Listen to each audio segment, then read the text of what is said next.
Assalamualaikum warahmatullahi wabarakatuh. Perkenalkan, nama saya Andrian Siva Ramadan dari Fakultas Hukum Lokal A1 Angkatan tahun 2021. Saya di sini akan menjelaskan mengenai jawaban saya tentang penilaian tugas semester mata kuliah Hukum dan Hak Asasi Manusia yang bersoal 4 soal. Yang pertama, apa yang dimaksud dengan hak negatif atas hak sipil politik?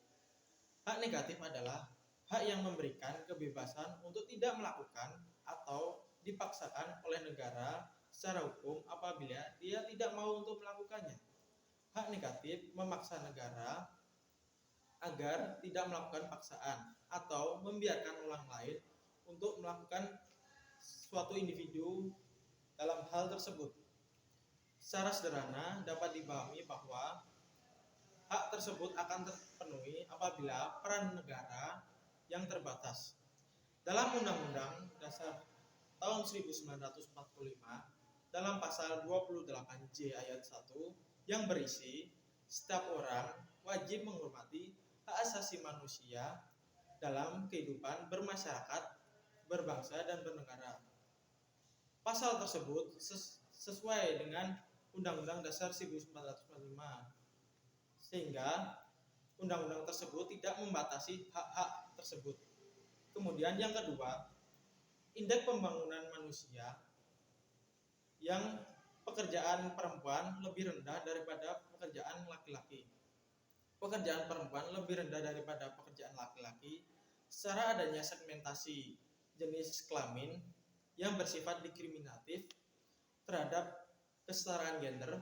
Banyak asumsi dalam masyarakat bahwa peran perempuan hanya sebagai tambahan penghasil kehidupan di keluarga dan perempuan dituntut untuk menjadi ibu rumah tangga saja. Sehingga dalam perspektif hak asasi manusia masih adanya patriarki dan stigma bahwa perempuan dengan pekerjaan domestik. Akan tetapi perempuan berhak diperlakukan sama pada hakikatnya dengan laki-laki dalam kebebasan hidup. Yang ketiga, mengenai sistem zonasi. Apa itu tujuan dan dampak apa saja yang timbul dari sistem zonasi tersebut? Secara konstitusional telah tercantum jelas dalam pasal 28C ayat 1 bahwa setiap orang berhak mengembangkan diri melalui pemenuhan kebutuhan dasarnya, berhak mendapatkan pendidikan dan memanfaatkan yang diperoleh dari ilmu pengetahuan, teknologi, seni dan budaya demi meningkatkan kualitas hidupnya dan mensejahterakan umat manusia. Melalui sistem zonasi ini, maka calon peserta didik yang akan masuk dalam sekolah hanya bisa memilih satu dan terbatas tergantung dengan domisili atau pemerataan domisili siswa. Adapun dampak-dampak yang timbul dari zonasi tersebut yaitu dampak negatif, yaitu terbatasnya pemilihan siswa dalam memilih sekolah tersebut, sehingga siswa tidak dapat memenuhi kuota yang telah disediakan oleh sekolah yang dekat, sehingga siswa harus memilih sekolah yang jauh dari sekolah tersebut atau memilih sekolah swasta. Kemudian yang kedua, dampak positif dari sistem zonasi tersebut adalah adanya jarak yang dekat antara sekolah dengan rumah siswa, sehingga lebih efisiensi waktu bagi siswa untuk menempuh jarak dari rumah ke sekolah.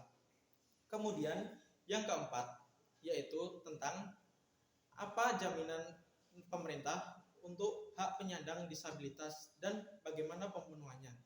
Pemerintah menjamin perlindungan hak penyandang disabilitas menurut Undang-Undang Nomor 19 Tahun 2011 tentang Konvensi Hak Penyandang Disabilitas, mulai dari hak bebas dari penyiksaan, perlakuan yang tidak manusiawi atau merendahkan harkat martabat, hak untuk bebas dari eksploitasi, dan berhak untuk mendapat penghormatan atas integritas mental fisiknya yang sama dengan orang lain.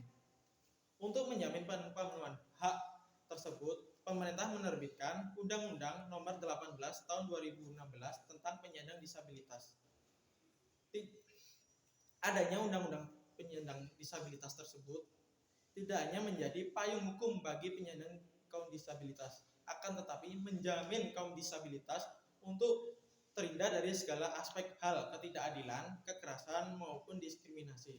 Sekian dari jawaban saya. Kiranya ada salah, mohon maaf. Wassalamualaikum warahmatullahi wabarakatuh.